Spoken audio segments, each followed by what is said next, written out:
दर्शकबिन नमस्कार। टिटकको अर्को नयाँ श्रृङ्खलामा यहाँलाई हार्दिक स्वागत छ। म दुर्गा भट्ट।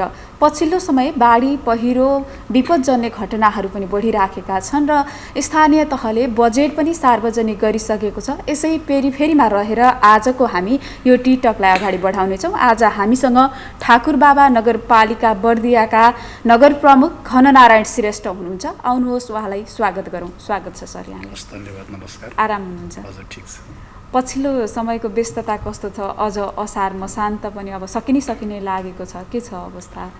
हजुर, हामी आर्थिक वर्ष 77-78 को कार्यक्रमको अन्तिम समयमा पुगेका छौँ। त्यसको पनि काम अगाडि बढिरहेको छ। सँगसँगै हामी 78-79 को बजेटको पनि अहिले नगरसभा सम्पन्न गरेर अगाडि बढेका छौँ। त्यस कारण केही व्यस्तता चाहिँ बढेको छ। अच्छा, भर्खरै बजेट पनि नीति तथा कार्यक्रम बजेट प्रस्तुत पनि भएको छ। असार 10 भित्र स्थानीय तहले गरिसक्नुपर्ने छ। यही अनुसार चाहिँ ठाकुरबाबा नगरपालिकाले पनि गरेको छ। आगामी बजेटमा कस्ता कस्ता योजनाहरू यहाँले समेट्नु भएको छ? के कुरालाई बढी प्राथमिकतामा राख्नु भएको छ? खास गरी आगामी वर्षको बजेटको कुरा गरिरहँदा मैले थोरै हजुरलाई अलि अगाडि लिएर जान चाहन्छु। ठाकुरबाबा नगरपालिकामा हामी निर्वाचित भएर आएदेखि हामीले खास गरेर नगरको बृहत्तर विकासका लागि ठाकुरबाबा नगरपालिकाको 20 वर्षीय गुरु योजना हामीले बनायौँ। त्यो 20 वर्षीय गुरु योजनाले निर्दिष्ट गरेका लक्ष्यहरू प्राप्तिका लागि हामीले हरेक वर्ष जस्तो बजेटहरू निर्धारण गर्ने गर्छौँ, बनाउने गर्छौँ। त्यसकारणले गर्दा यो वर्षको बजेट हामीले बनाइरहँदा पनि त्यो गुरु योजनाले निर्दिष्ट गरेका विषयहरूलाई हामीले टेकेर आफ्ना योजनाहरू अगाडि बढाएका छौँ। खास गरी हामीले गुरु योजनामा 5 वटा विषयहरूलाई हामीले समेटेका छौँ ठाकुरबाबा नगरपालिकाको विकासका सन्दर्भमा। एउटा खास गरी हामी यो स्थानीय तहको पुनर्संरचनापछि, राज्यको पुनर्संरचनापछि एउटा स्थानीय तह नयाँ सरकारको रूपमा गठन भयो। त्यसकारणले यसको संरचनागत ढङ्गले पूर्ण रूपमा विकास भएको थिएन, यसको संस्थागत विकास भएको थिएन। त्यसको विकास गर्ने एउटा हाम्रो बाटो थियो। अर्कोतर्फ जनताहरूको चाहना भनेको भौतिक पूर्वाधारको छिटोभन्दा छिटो विकास होस्। लामो समयसम्म, लामो कालखण्डसम्म नेपालमा राजनीतिक अस्थिरताका कारणले गर्दा विकासहरू प्रभावित भए। त्यसकारणले अब स्थानीय सरकारहरू बन्यो, प्रदेश सरकार बन्यो, सङ्घीय सरकार बन्यो। अब हाम्रो विकासको चाहना छिटो पुरा हुन्छ भन्ने जनताको जुन अभिलाषा थियो, त्यसलाई पूर्ति गर्ने गरी हामीले भौतिक विकासका एउटा लक्ष्य निर्धारण गरेका थियौँ। बाटोघाटोहरू निर्माण गर्ने आदि इत्यादि। हामीले तेस्रो विकासको रूपमा तपाईँको सामाजिक विकासलाई समेट्यौँ होइन। अहिले समाजमा तपाईँले हेर्नुहुन्छ भने सामाजिक रूपमा हामी अलि फरक भएका छौँ होइन। हामीले गर्ने मान सम्मान, हामीले बोल्ने बोली व्यवहार, हाम्रो चालचलन बदलिएको छ नि त। त्यसलाई हामी फेरि पुरानो लयमा फर्काउन चाहन्छौँ। त्यस कारणले गर्दा शिक्षा स्वास्थ्य क्षेत्रमा हामीले उल्लेख्य मात्रामा विकास गर्नुपर्छ भनेर चाहिँ त्यो पनि हामीले एउटा आधारको रूपमा तय गरेका थियौँ। अर्को आधारको रूपमा हामीले आर्थिक विकासलाई जोड्यौँ होइन। हामीले बाटोघाटो पनि बनायौँ, सामाजिक रूपले उत्तरदायी पनि बन्यौँ। तर बिहान बेलुका खाना मिलेन, भोकै बस्नु पर्यो नागरिकले भने त्यसको विकासको अर्थ भएन। त्यस आर्थिक विकासलाई अर्को महत्त्वपूर्ण पाटोको रूपमा हामीले गुरु योजनामा समेट्यौँ। र अन्तिम रूपमा अहिले तपाईँको विश्वमै तपाईँको चाहिँ अब यो पर्यावरणीय परिवर्तनहरू देखिएको छ। तपाईँले भर्खरै सुन्नुभयो होला, अहिले मनाङमा पानी पर्यो भन्ने नयाँ खबर आएको छ नि। किन भन्दा हिमालपारीको जिल्लामा पानी पर्थेन, त्यहाँ चाहिँ हिउँ पर्थ्यो, तर यसपटक पानी पर्यो। यसले के भन्छ भन्दाखेरि मौसम परिवर्तन भयो है। त्यस कारण प्राकृतिक स्रोत र यसको उपयोग गर्ने सन्दर्भमा हामीले चाहिँ सही ढङ्गले अगाडि बढ्न सकेनौँ भने त्यो एउटा विपत्तिको रूपमा रहन सक्छ भनेर त्यसलाई पनि एउटा आधारको रूपमा हामीले कायम गरेका छौँ। यिनी 5 वटा गुरु योजनाका आधारहरूलाई हामीले टेकेर यो वर्षको हामीले वार्षिक बजेटहरू बनाएका छौँ। त्यस कारण वार्षिक बजेट बनाइरहँदाखेरि हामीले यो वर्ष हामीले भोगेका जुन कोरोनाको महामारी छ त्यसलाई पनि ध्यानमा राखेर हामीले खास गरेर शैक्षिक क्षेत्रलाई र स्वास्थ्य क्षेत्रलाई प्राथमिकता राख्ने गरी काम अगाडि बढाएका छौँ। त्यो बजेट निर्धारण गरेका छौँ। गएको वर्षदेखि हामीले बहुवर्षीय योजनाहरू पनि सञ्चालन गरेका छौँ होइन। अलि ठुला खालका योजनाहरू, नगरका गौरवका योजना भनेका छौँ।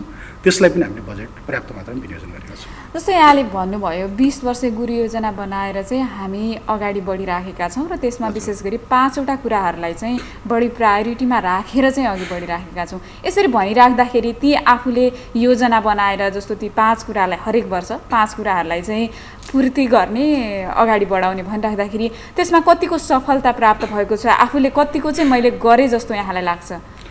एकदमै महत्त्वपूर्ण कुरा यहाँले उठान गर्नुभयो। वास्तवमा कार्यक्रम बनाएर मात्रै हुँदैन, बजेट छुट्याएर मात्रै हुँदैन, त्यसको कार्यान्वयनको पाटो कस्तो भयो भन्ने कुरोले महत्त्व राख्छ होइन। पछिल्लो समयमा कार्यान्वयनको पाटोमा हामी अघिल्ला केही वर्षहरूमा अलि सुस्ताएका थियौँ जस्तो मलाई लाग्छ।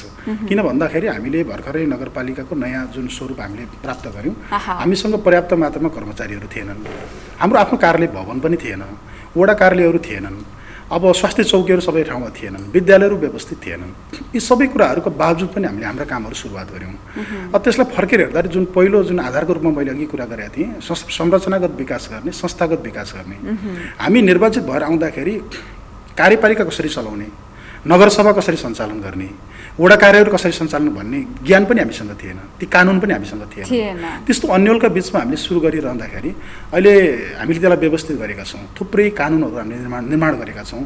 नगरपालिका आफ्नो भवन निर्माण भएको छ, वडा कार्यालयहरू निर्माण भएको छ, सबै वडाहरू वडाबाटै सञ्चालित अवस्थामा छन्। हामीले नगरसभा व्यवस्थित गरेका छौँ, कार्यपालिका व्यवस्थित गरेका छौँ, वडा कार्यालयहरू व्यवस्थित भएका छन्। त्यही ढङ्गले योजनाहरू निर्माण गर्ने, जनतालाई त्यही अनुसारले सेवा सुविधाहरू दिने कामहरू सुरुवात गरेका छौँ। त्यसरी हेर्दाखेरि ती सबै कुरा अब व्यवस्थित भइसकेको छ। हामीले पर्याप्त मात्रामा कर्मचारीको पनि व्यवस्थापन गरिसकेका छौँ होइन।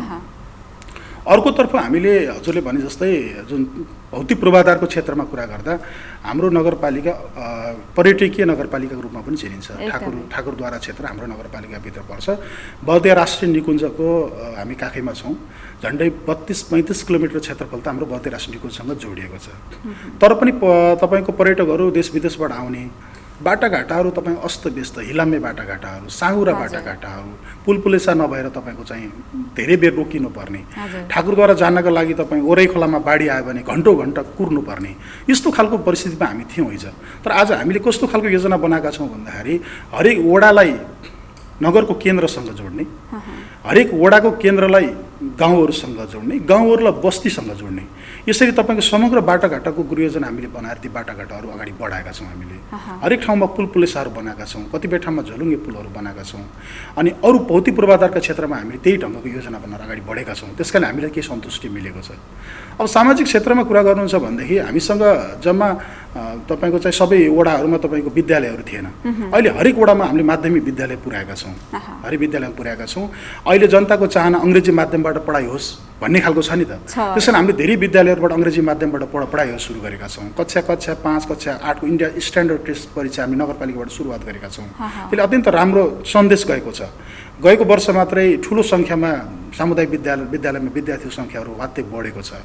हामीले विद्यालयलाई पर्याप्त मात्रामा शिक्षकहरूको दरबन्दी थिएन। नगरबाट हामीले तपाईँको झन्डै 30वटा दरबन्दी थपेर विद्यालयमा पर्याप्त शिक्षकहरू पुर्याएका छौँ। अब शिक्षकहरूको तालिमको व्यवस्था गरेका छौँ। त्यति ढङ्गले अगाडि बढेका छौँ।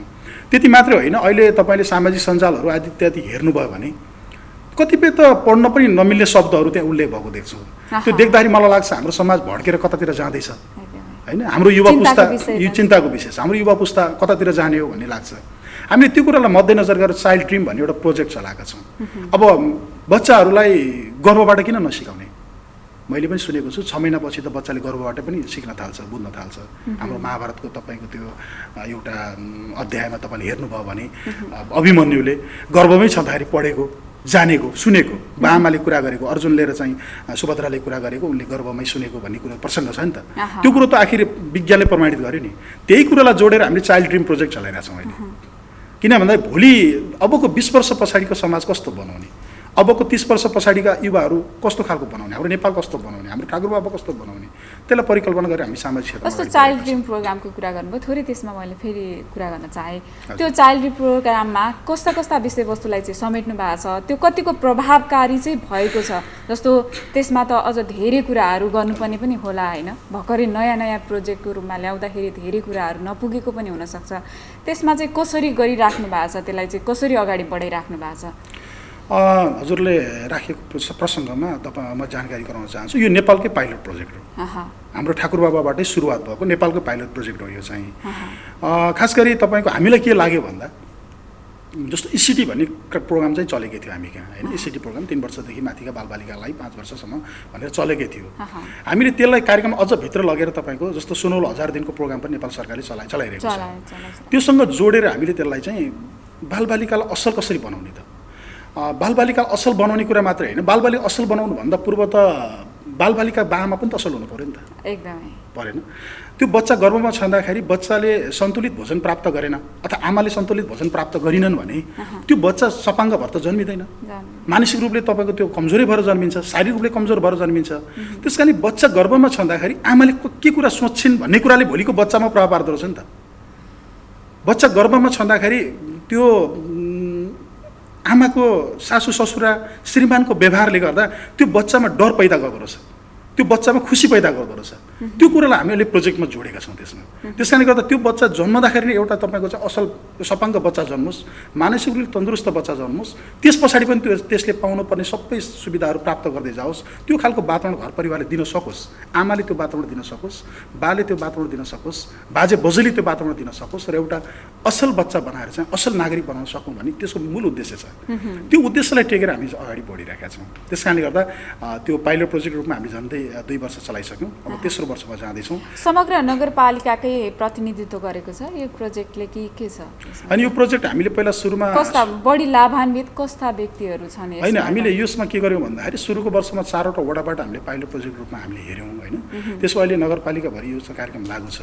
हामीले गर्भमा भएका बच्चाहरू र गर्भपछि जन्मिसकेका बच्चाहरू समेतलाई जोडेर हामी निरन्तर गर्भवती भएदेखि नै त्यो आमालाई काउन्सिलिङ गर्ने, उहाँहरूलाई छलफलमा भाग लिने, के गर्न हुन्छ के गर्न हुँदैन, त्यो बच्चालाई कसरी तपाईँको सुरक्षित राख्ने भन्नेसँग जोडिएर अगाडि बढाएका छौँ। जस्तै यहाँले अघि कानुन अभावका कुरा पनि गर्नुभएको थियो, कर्मचारी अभावका कुरा पनि गर्नुभएको थियो।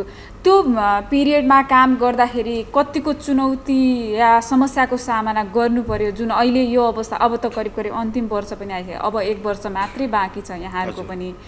त्यति बेला चाहिँ कस्ता खालका चुनौती र त्यसलाई अझ अगाडि बढाउन यहाँहरूको भूमिका चाहिँ कस्तो रह्यो? मैले सुरुमा पनि थोरै कुरा राखेँ हजुरलाई। जस्तो हामी निर्वाचित भएर आएपछि हामीसँग कार्यालय भवन थिएन, वडा कार्यालयहरू थिएन, त्यो समस्या थियो, कर्मचारी थिएन। तर हामीले तुरुन्त के निर्णय गऱ्यौँ भन्दाखेरि अब हामी सँगै बसेर हुँदैन, छुट्याउनुपर्छ। हामीले पहिलो महिना मोटामोटी दोस्रो दुःख सुख चलायौँ। दोस्रो महिनामै हामीले के गर्यौँ भन्दा सबै वडा कार्यालयहरूलाई भाडामा लिएर भए पनि वडामै सञ्चालन गर्ने भनेर सबै 9वटै वडामा गयौँ। त्यसरी पठाउँदाखेरि हामीसँग वडामा कतिपय वडामा त कार्यालय सहयोगी पनि थिएन हामीसँग। त्यो बेलामा हामीले वडाध्यक्ष, हाम्रो धेरैजसो वडाध्यक्षहरू युवा नै हुनुहुन्छ। त्यस कारण वडाध्यक्षहरूलाई मैले उहाँहरूलाई मैले काउन्सिलिङ गरेँ। त्यो बेलामा हामी जनताको सेवाको लागि आएका हौँ, त्यस कारण जनताको घर दैलोमै सेवा पुर्याउनुपर्छ भन्ने हाम्रो लक्ष्य हो।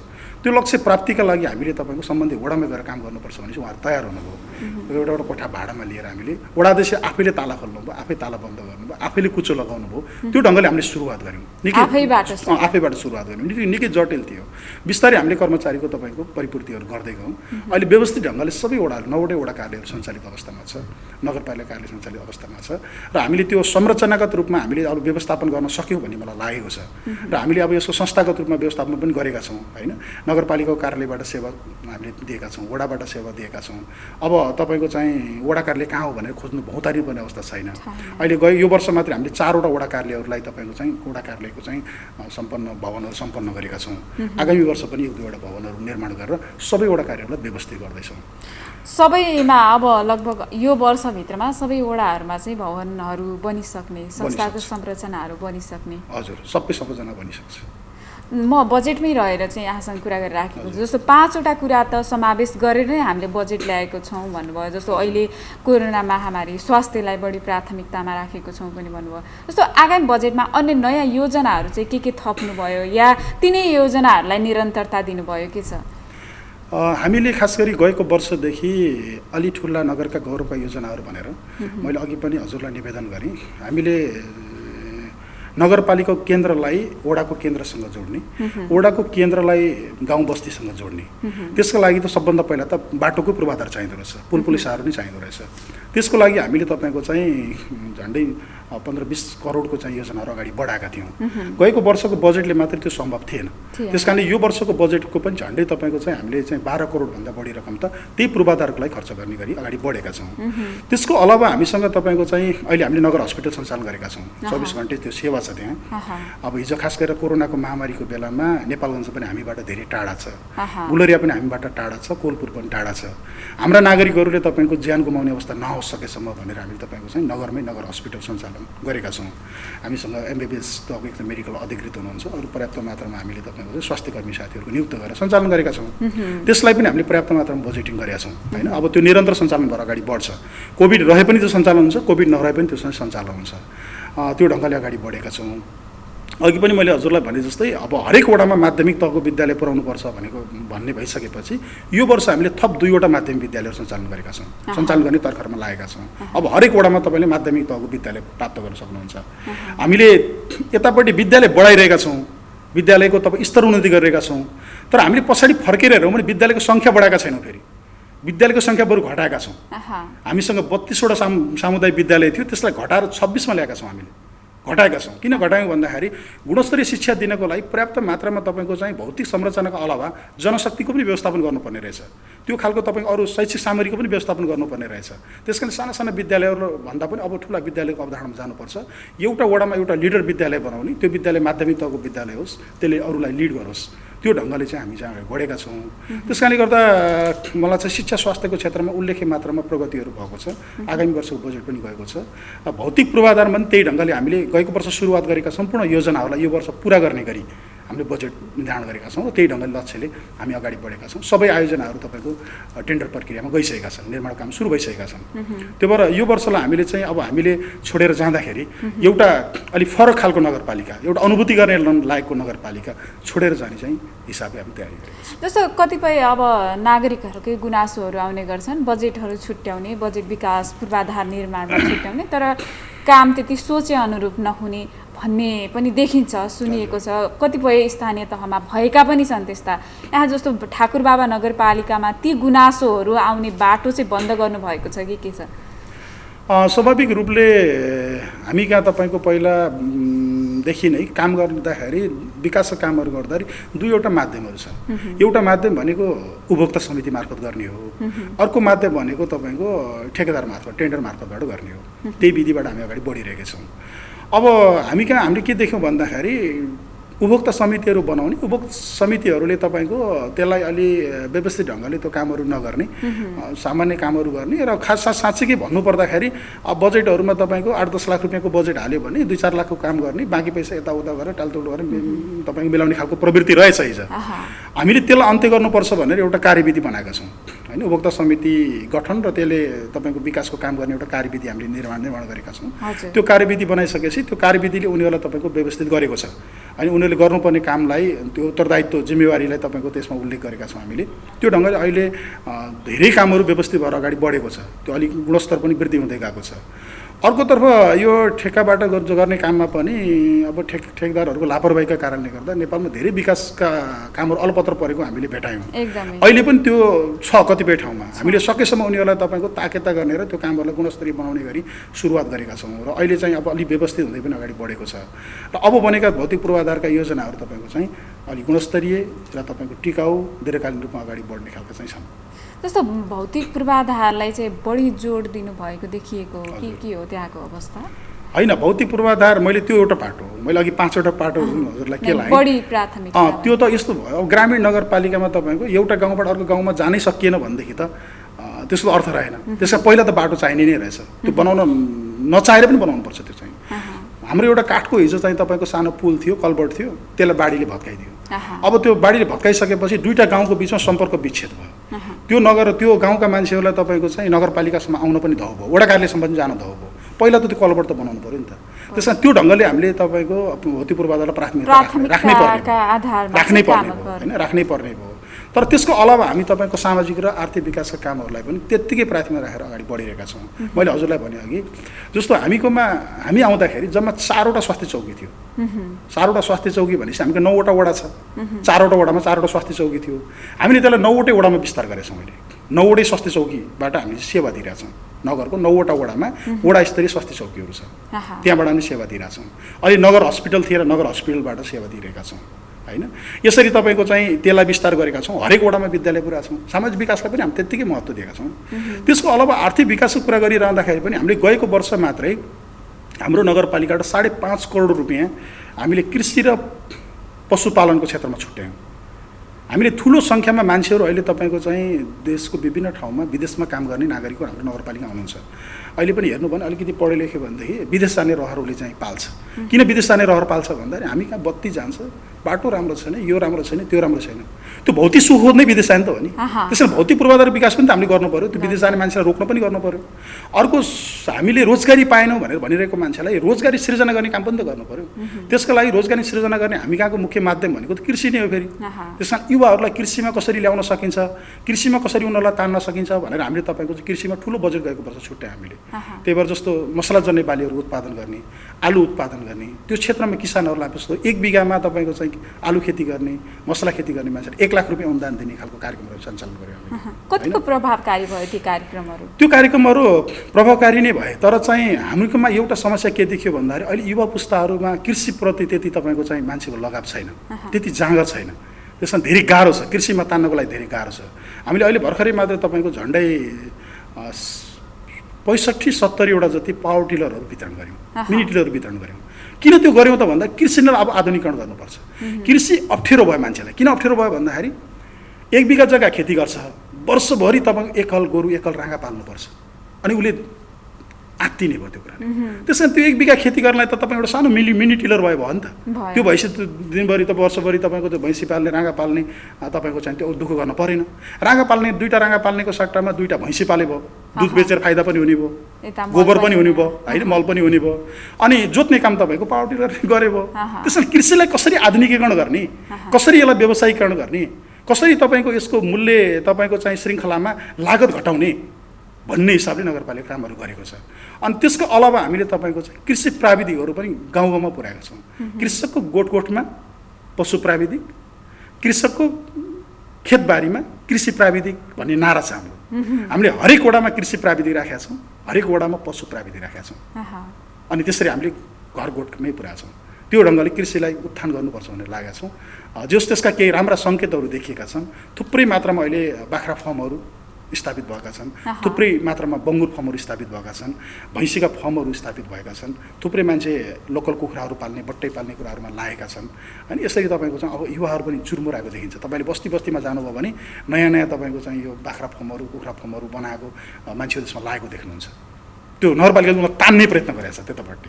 त्यो एउटा चाहिँ राम्रो सङ्केतहरू देखिन्छ। एकैचोटि त हुन त सबै कुरा सफलता भइन्छ, सबै कुरामा सक्सेस भइन्छ भन्ने त छैन, होइन। यसरी नै बिस्तारै बिस्तारै तान्न सकिने नै हो नि यहाँको विचारमा? एकदमै हो। हामी किन पनि आत्तिएका छौँ भन्दाखेरि हामी लामो समयसम्म विभिन्न कालखण्डमा विभिन्न खालको राजनीतिक र सामाजिक तपाईँको चाहिँ परिवर्तनका लागि सङ्घर्षरत रह्यौँ। राणा शासन फाल्यौँ, हामीले पञ्चायत बेहोऱ्यौँ, हामीले बहुदलीय व्यवस्थामा पनि विकास भएन भनेर तपाईँको चाहिँ यतापट्टि जनयुद्ध, जनआन्दोलन भोग्यौँ, गणतन्त्र ल्यायौँ। श्रृङ्खलाबद्ध हेर्नुभयो भने धेरै खालका राजनीतिक उथलपुथलहरू नेपालमा भएका छन्, होइन। त्यसो भएको हुनाले जनतामा एउटा भोक छ, विकासको भोक छ क्या। छिटोभन्दा छिटो विकास भइदियो हुन्थ्यो, होइन। कतिपय मान्छेहरू कामका सिलसिलामा, पढाइको सिलसिलामा विश्वका विभिन्न भागमा पुग्नु भएको छ, त्यहाँ फर्केर आउनु भएको छ। अनि उहाँहरूले त्यहाँको समृद्धि देख्नुहुन्छ, विकास देख्नुहुन्छ। त्यो देखेपछि लाग्छ मेरो देश पनि यस्तो भइदियो हुन्थ्यो भन्ने लाग्छ नि त। एकचोटि विदेश गएको मान्छे त्यहाँको एयरपोर्ट देख्छ, त्यहाँको एयरपोर्टबाट प्लेन चढेर नेपालको एयरपोर्टमा झर्दाखेरि अनि उसलाई फिल हुन्छ कि ओहो हाम्रो नेपाल धेरै पछाडि रहेछ भन्ने फिल हुन्छ कि। त्यस कारणले त्यो विकासको भोक मान्छेहरूमा छ। जुन अवसरका बाटाहरू नपाउँदा पनि विदेशी नै छ नि त यो परम्परा। त्यहीँ पढ्ने, त्यहीँ पढाइकै सिलसिलामा गएका हाम्रा युवाहरू पनि त्यहीँ बस्ने, छैन नेपालमा केही पनि त्यस्तो छैन भन्ने उहाँहरूको मुखबाट पनि सुनिन्छ। ती युवाहरूलाई चाहिँ यहाँ तान्न उहाँहरूले आर्जन गरेको त्यो शिक्षा, त्यहाँ सिकेको त्यो सिपलाई आफ्नै स्वदेशमा चाहिँ अझ लगाउन सक्दाखेरि त एकदमै राम्रो छ। त्यसका लागि ठाकुरबाबा नगरपालिकाले चाहिँ कसरी कामहरू चाहिँ अगाडि बढाइराखेको छ, युवा लक्षित प्रोग्रामहरू के कस्ता चाहिँ यहाँहरूले गरिराख्नु भएको छ? त्यस कारणले यहाँले भनेको कुरा अत्यन्त महत्त्वपूर्ण किन छ भन्दाखेरि ठुलो मात्रामा नेपाली युवाहरू पढाइको सिलसिलामा विदेश गएपछि फर्काउँदैनन्। कतिपय रोजगारको सिलसिला नेपालमा त कामै छैन, नेपालमा बसेर के हुन्छ र भन्ने मानसिकता पाल्छन्। मैले अघिको जुन कृषिको कार्यक्रम मैले भने त्यो कृषिको कार्यक्रममा हामी युवालाई नै लक्षित गरेर चाहिँ बिस्तारै तान्नुपर्छ। र खास गरी तपाईँको चाहिँ कृषिप्रति मान्छेको हेर्ने दृष्टिकोण छ नि, किसान भनेपछि अलि हेको दृष्टिकोणले हेर्ने होइन, अरू पेसा गर्ने मान्छेलाई अलि सम्मानको दृष्टिकोणले हेर्ने, कृषकहरूलाई अलि हेला गर्ने। कहिलेकाहीँ के हुन्छ भने हाम्रो कृषक पनि स्मार्ट हुनु पर्यो भन्छु म। त्यही भएर हामीले स्मार्ट परियोजनाहरू चलाइरहेछौँ कि अलि स्मार्ट तपाईँको चाहिँ बाख्रा पालन परियोजना छ हामी कहाँ होइन। त्यो किन त्यो गरिरहेछौँ भन्दाखेरि कृषकहरू तपाईँको सधैँभरि हिलो मैलो हुन्छ भन्ने पनि होइन। अब किसानले आफ्नो खोर गोठलाई पनि तपाईँको सफा सुग्घर राखेर चिटिक्कको पारेर पर्यटक भित्राउने खालको बनाउनु पर्यो। पर्यटक भन्नुभएको त कृषि पर्यटन पनि हुने भयो, तपाईँको सांस्कृतिक पर्यटन हुने भयो, धार्मिक पर्यटन हुने भयो, पर्यावरणीय पर्यटन हुने भयो। त्यसलाई पनि हामीले जोड्न खोजिरहेछौँ। र त्यो अर्को अलावा भनेको तपाईँको अलिक ठुलो लगानी गर्ने मान्छेहरूलाई हाम्रो क्षेत्र भनेको पर्यटकीय क्षेत्र पनि हो। थुप्रै होटलहरूले सञ्चालित अवस्था छन्, 30वटा भन्दा बढी होटलहरू त्यहाँ पर्यटकीय होटलहरू सञ्चालित अवस्थामा छन्। ती होटलहरूले पनि थुप्रै मान्छेलाई रोजगारी सिर्जना गरेको छ। रोजगारी भएन भने मान्छेहरूलाई हामी त्यहाँ आएर तपाईँको चाहिँ पर्यटकीय होटलहरू सञ्चालन गर्ने होइन, पर्यटन व्यवसाय मार्फतबाट तपाईँ रोजगारी सिर्जना गर्न सकिन्छ भनेर हामीले भनिरहेका छौँ। र अलि साना मजौला काम गर्ने मान्छेहरूलाई कृषि पेसामा चाहिँ तान्नको लागि हामीले चाहिँ प्रयत्न चाहिँ गरिरहेका छौँ। अब यसमा त राष्ट्रले पनि सङ्घीय सरकारले पनि त्यो खालको कार्यक्रमहरू ल्याउन प्रयत्नहरू गरिरहेको छ। र अहिले बिस्तारै त्यो विदेश जाने टेन्डेन्सी पनि केही घटेको हो कि भन्ने पनि हामीलाई फिल भइरहेको छ, त्यो लागिरहेको छ। त्यस कारणले गर्दा अब हामीले कृषिको नै उत्थान गर्ने र पर्यटनको प्रवर्धन गरेर रोजगारी सिर्जना गर्ने र विदेश जाने मान्छेहरूलाई रोक्ने प्रयत्न चाहिँ गरिरहेको छौँ। त्यसरी थोरै यो विपदका कुराहरूमा पनि कुरा उठाउँ। अब जस्तो तराईका क्षेत्रमा अलिकति पानी पर्ने बित्तिकै डुबानको समस्या बढ्यो हुने, त्यस्तै ठाकुरबाबा नगरपालिकाको अवस्था चाहिँ कस्तो छ? जस्तो यो डुबान लगायतका यस्ता घटनाहरू कतिको हुने गर्छ, के छ त्यहाँको अवस्था र पूर्व तयारीहरू? जस्तो त्यो अवस्थालाई न्यूनीकरण गर्न सकेसम्म त अब त्यो प्राकृतिक विपत्तिहरूलाई हामी टार्न त सक्दैनौँ, तर आइहाल्यो भने पनि त्यसलाई समाधान गर्न सक्ने अवस्था हुन्छ। त्यो चाहिँ के छ त्यहाँको अवस्था? ठाकुरबाबा नगरपालिकाको पूर्वमा बबई, पश्चिममा कर्णाली नदी र बिचमा ओरै अम्बासा जस्ता साना साना खोला खोल्साहरू छन्। 71 सालमा हामीले बबईबाट ठुलो बाढीको सामना गरेका छौँ। त्यस कारणले अहिले पनि बबई हाम्रो पूर्वी सिमाना भएको कारणले गर्दा अहिले पनि जोखिम उत्तिकै छ होइन, उत्तिकै जोखिम छ। तर धेरै मात्रामा उसको तटबन्धन चाहिँ भएको छ। त्यस कारणले गर्दा अलिकति सुरक्षित हामीले महसुस गरेका छौँ। अब पश्चिमपट्टि तपाईँको चाहिँ कर्णालीको खौरा भन्ने भङ्गालो छ, त्यो भङ्गालोबाट तपाईँको चाहिँ हाम्रो पश्चिम सिमाना कोरिएको छ। अब बिचमा यो ओराई अम्बासा छ र हाम्रो उत्तरपट्टि तपाईँको बर्देरास निकुञ्ज छ। पुरै बर्देरास निकुञ्जले हामीलाई चाहिँ तिनतिरबाट घेरेको छ। बर्देरास निकुञ्जबाट तपाईँको चाहिँ यो चुरेको दक्षिणपट्टिको भाग सबै बर्देरास निकुञ्ज हो। त्यहाँबाट तपाईँको बगेर आउने पानी, खहरे पानीहरूले हाम्रो खास गरेर वडा नम्बर 2, वडा नम्बर 6, वडा नम्बर 7 यो क्षेत्रमा निकै प्रभावित बनाउँछ। त्यस कारण हामी त्यो क्षेत्रमा तटबन्धनका कामहरूलाई निरन्तर रूपमा अगाडि बढाइरहेका छौँ र हामीले खास गरी यो विपद पूर्व तयारी योजनाहरू पनि बनाएका छौँ। बर्दिया जिल्लामै हामीले पहिला सुरुवात गऱ्यौँ, त्यो विपद पूर्व तयारी योजनाहरू बनाउन सुरु गऱ्यौँ। हामीले त्यो यो वर्ष पनि मनसुन पूर्व तयारी योजनाहरू बनाएका छौँ। त्यो ढङ्गले हामीले सबै वडाहरूलाई सचेत बनाएका छौँ। हामीले रेड क्रससँग साझेदारी गरेर कामहरू अगाडि बढाइरहेका छौँ। त्यसको पूर्व तयारीमा हामी छौँ। र साथसाथै हामीले खास गरी यो विपद हुँदासाथ राहतको व्यवस्थापन गर्ने गरी विपद व्यवस्थापन कोषको पनि हामीले चाहिँ जोहो गरेका छौँ। त्यो पनि हामीले बनाएका छौँ। हामीलाई त्यही विपद व्यवस्थापन कोषका कारणले गर्दा गएको वर्ष यो वर्ष कोरोनासँग जुझ्न पनि हामीलाई चाहिँ त्यसले चाहिँ सघाउ पुर्यायो। त्यति मात्रै होइन, मैले अर्को पनि हजुरलाई भन्नुपर्छ। मैले अघि बर्देरास निकुञ्जसँग हामी जोडिएका छौँ भनेर भन्यो। बर्देरास निकुञ्ज हाम्रो नेपालको एउटा गौरव बनेको छ अहिले होइन। खास गरी तपाईँको जङ्गली बाघ भयो, हात्ती भयो, गैँडा भयो, ठुल्ठुला जनावरहरू त्यो निकुञ्जमा पाइन्छ। त्यो पनि हाम्रै नगरपालिकासँग जोडिएको क्षेत्रमा पाइन्छ। त्यो एकातिर हेर्दाखेरि त विश्वभरि त्यसले एउटा खालको तपाईँको चाहिँ मान्छेहरूमा तरङ्ग ल्याएको छ होइन, बर्दिया जाने भन्ने खालको बनाएको छ नि त। त्यसले गर्दा हामीलाई गौरव पनि लाग्छ। अर्कोतर्फ दैनिक रूपमा हामी पीडित पनि छौँ एकदमै होइन। आज कसको बाख्रा खाइदियो, बाघले खाइदियो होइन। आज कसको घर हात्तीले भत्काइदियो होइन। आज कसको बाली नाली तपाईँको चाहिँ जङ्गली जनावरले क्षति पुर्यायो, तालपरे मानवीय क्षति पनि भइरहेको हुन्छ। यो दैनिक जस्तो हामीले सुन्नुपर्ने कुराहरू हो। त्यस कारणले यो घटनासँग जोडेर ठाकुरबाबा नगरपालिकाले हामीले एउटा कानुन बनाएको छौँ। र त्यो जङ्गली जनावरबाट क्षति भएको अवस्थामा पनि त्यसको राहत दिने खालको हामीले योजना बनाएका छौँ।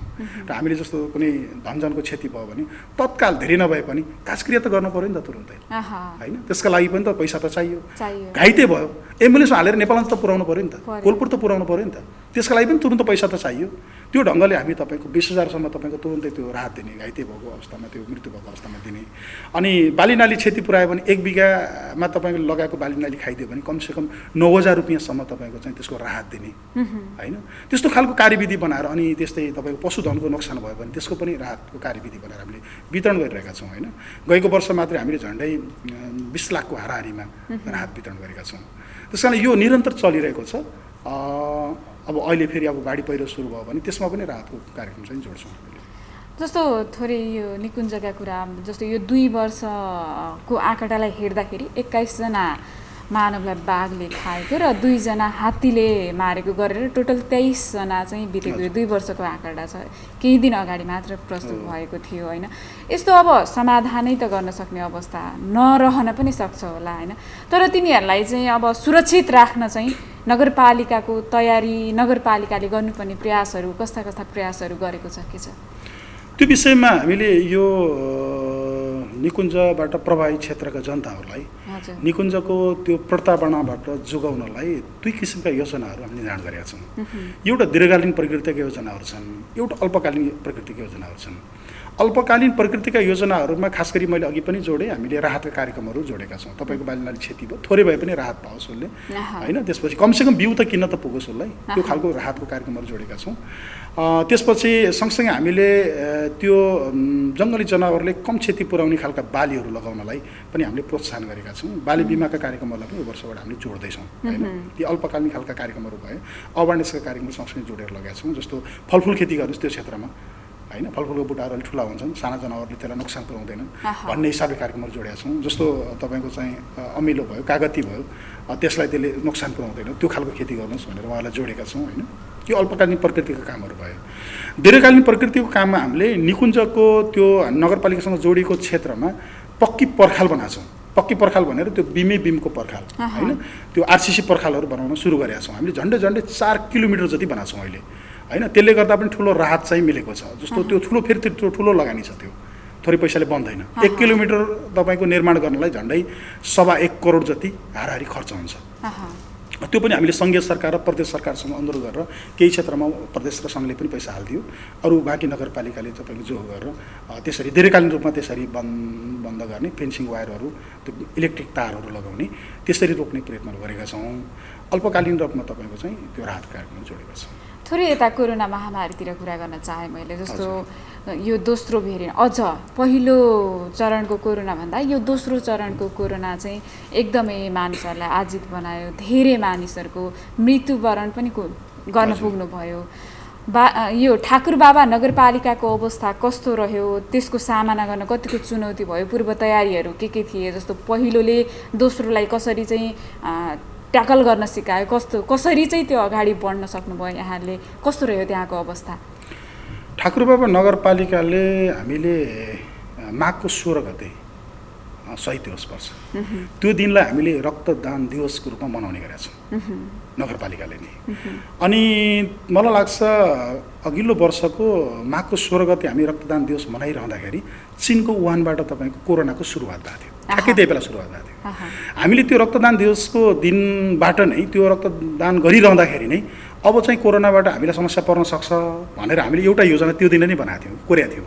त्यस कारणले हामीले गाउँ गाउँमा त्यो बेला विद्यालयहरू पनि सञ्चालित अवस्थामा थियो, हामीले 2टा योजना सँगसँगै लग्यौँ। एउटा बस्तीतर्फ लग्यौँ एउटा योजना हामीले स्कुलतर्फ लग्यौँ, अवेरनेसको कार्यक्रम। रेड क्रससँग मिलेर हामीले विद्यालयहरूमा पनि यो कोरोना भनेको के हो, यो कसरी सर्छ, योबाट कसरी सचेतना अपनाउने भनेर विद्यालयमा बालबालिकातिर लिएर गयौँ, अर्को बस्तीमा लिएर गयौँ। त्यसले हामीलाई ठुलो सघाउ पुर्यायो। त्यसपछि हामीसँग मैले अघि पनि भने हामीसँग डिजास्टर प्लान थियो, हामीसँग पूर्व प्रतिकार योजना हामीसँग थियो।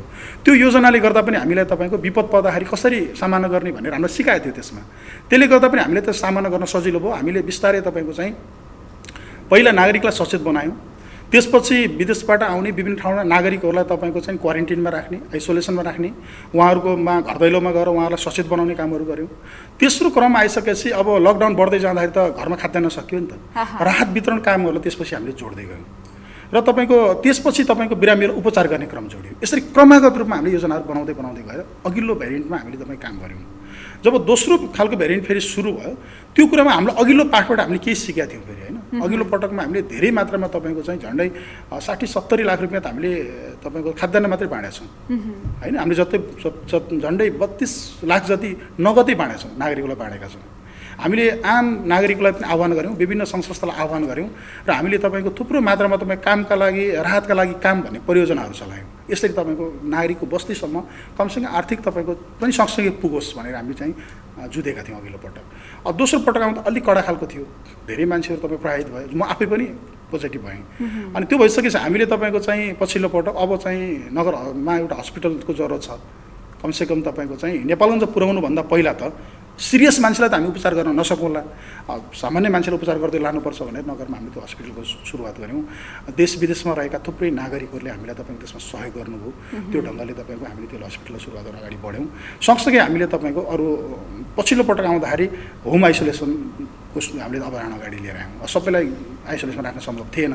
होम आइसोलेसनै सबैभन्दा उत्तम विकल्प हो भने मलाई किन लाग्यो भन्दाखेरि म आफू पनि पोजिटिभ हुँदाखेरि घरमा रहँदाखेरि घर परिवारको माया ममता होइन, के खान मन लाग्छ, के गर्न मन लाग्छ, उहाँहरूसँग कुरा गरिरहँदाखेरि विरक्त हुने त्यो परिस्थिति नहुँदो रहेछ। धेरै मान्छे त कसरी पनि मरे जस्तो लाग्छ मलाई भन्दाखेरि उनीहरू एक्लिएर कि एक्लो फिल गरेर अब म मरिहाल्छु, मेरो कोही पनि छैन, मलाई कोरोनालाई सिद्धाउँछ भनेर त्यो डर मनमा पैदा भएर पनि धेरै मान्छेहरू आत्तिएर मरे जस्तो लाग्छ मलाई त कि। त्यस कारण होम आइसोलेसनमा बस्दाखेरि घरको माया ममताले पनि मान्छेहरूलाई झन् अनि त्योसँग रोगसँग लड्न सक्ने क्षमताको विकास गर्दो रहेछ।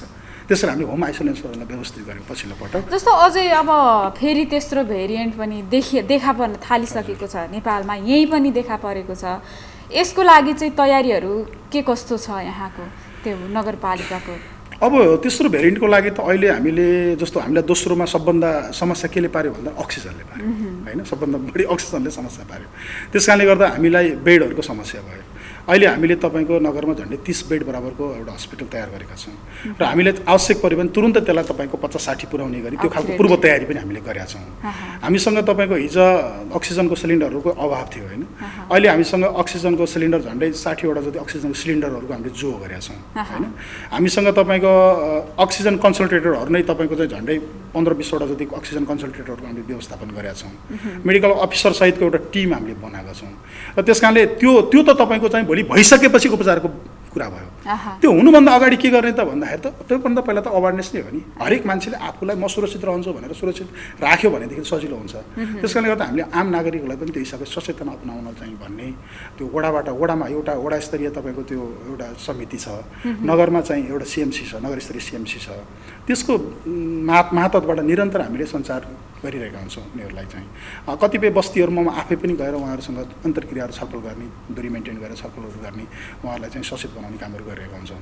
त्यो ढङ्गले अब तेस्रो भेरिएन्ट आयो भने पनि हामी त्यससँग जुझ्न तयारी भएर बसेका छौँ। त्यसरी हामी कार्यक्रमको करिब अन्त्यतिर आइसकेका छौँ र यसमा मैले एउटा मात्र प्रश्न गर्न चाहेँ यहाँलाई। जस्तो यो 4 वर्ष बितिसकेको छ, अब 1 वर्ष मात्रै बाँकी छ। यो बाँकी रहँदाखेरि आफूले निर्वाचन अगाडि गरेका प्रतिबद्धताहरू जस्तो जनताहरूमाझ गरेका प्रतिबद्धताहरू कतिको पुरा गरेर आफूलाई नै मूल्याङ्कन गर्दा कसरी मूल्याङ्कन गर्नुहुन्छ यहाँले?